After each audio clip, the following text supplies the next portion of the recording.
नमस्कार सांग माने जय जगन्नाथ। आज गोटे मिनी ब्लॉग को आपण मानक स्वागत। आशा करुच्ची आपण माने भलर थिबे। मु भी बहुत भलर अछि।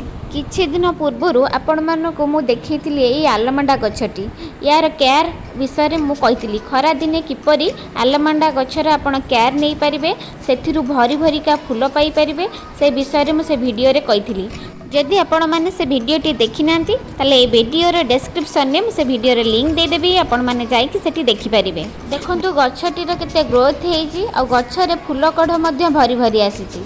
एई भली भाबरे आपण माने भी जदि खरा दिने आलमंडा गछर केयर नै परिबे ताले एई भली फूल मध्ये पाई परिबे। आज मु आसी जाइची मो छत पर किछि हार्वेस्टिंग करिवि। चलंतु देखियो मु कोन कोन हार्वेस्टिंग करूची। प्रथम थर मु आज मो छत बगीचा रे कलरा लगैथिली तोळिबी। देखंतु अल्प किछि कलरा हेइची। नुआ नुआ गछ भी मु लगैची। छोट छोट कलरा कसी आसी गलानी। आज जेतिकी हेइची कलरा मु सेति तोळी की नेबी।